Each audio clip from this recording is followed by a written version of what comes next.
Bonsoir tout le monde. Alors ce soir, je prends un temps pour vous montrer comment qu'on fait un compte pour une personne. Alors comment avoir un nouveau membre. Donc je suis sur Young Living, je l'ai mis en français et je vais cliquer en haut à droite sur devenir membre. Voilà.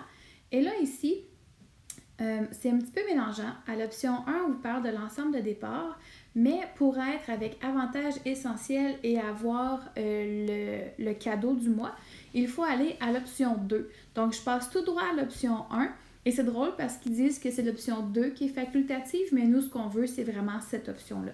Donc, option 2, je vais venir cliquer dans le coin à gauche de ajouter le produit de votre choix.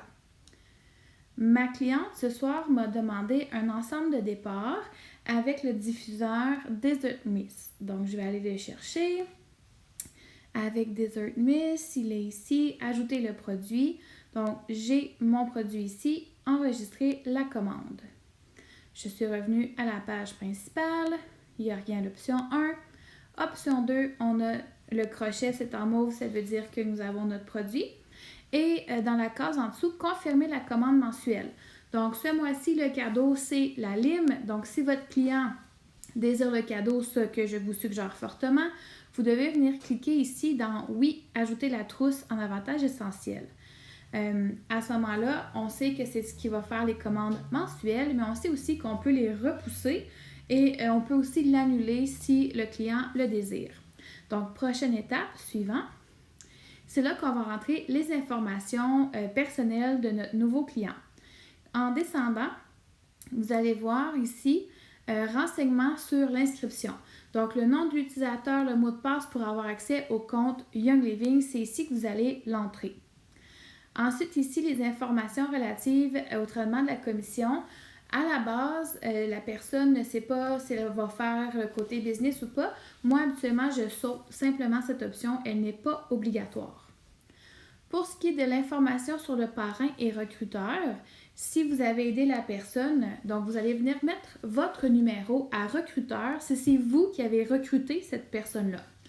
Le numéro du parrain, c'est le numéro de la personne qui sera au-dessus dans la jambe du nouveau membre. Par exemple, si moi, j'ai Chantal qui est mon top leg et ma jambe numéro 1 et que je voulais mettre ma nouvelle cliente directement sous Chantal, je mettrai alors le numéro de parrain de Chantal. Et ensuite, on accepte pour avoir lu les conditions du contrat et la prochaine étape à accepter, continuer, ça va être les informations pour le paiement. Évidemment, je ne vais pas vous montrer tout ça ce soir. À l'option pour le paiement, une fois que c'est terminé, et pour le shipping aussi, pour la livraison, une fois que c'est terminé, vous allez avoir un résumé de la commande et vous allez voir les produits qui sont dans la commande, vous allez voir qui est le parrain, qui est le recruteur, les informations du client. Donc, à ce moment-là, prenez le temps de vous assurer que toutes les informations sont les bonnes et que la personne a vraiment la gratuité du mois. Si elle n'a pas la gratuité du mois, vous voyez en bas à gauche, il y a retour à la page précédente. Vous pouvez faire cette option-là et revenir changer ce qui n'a pas fonctionné. Et une fois que vous appuyez sur ça doit être accepté, donc la commande va passer et ça va ouvrir directement dans le bureau virtuel du nouveau client. Vous allez pouvoir voir à ce moment-là le numéro de membre du nouveau membre. Donc, je crois que ça fait le tour pour l'inscription. Une dernière chose que j'aimerais ajouter, lorsqu'on est ici dans les renseignements sur l'inscription, nom d'utilisateur, c'est pour rentrer dans votre bureau virtuel, le mot de passe. Pour ce qui est du NIP, le NIP, c'est le code pour le service à la clientèle.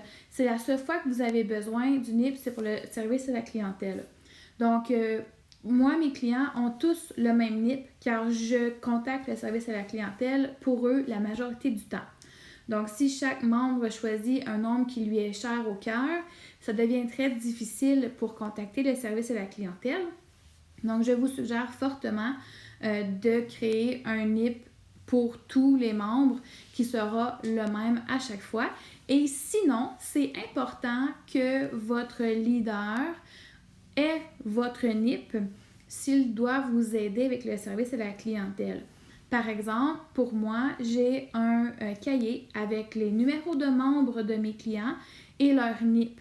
Donc, si leur NIP est changé pour X, Y raison, je dois avoir le NIP pour lorsque je contacte le service à la clientèle. Donc, ça, c'est pour offrir vous-même un service de qualité à vos membres. Donc, j'espère que cela vous a aidé. Merci beaucoup d'avoir été là. Salut!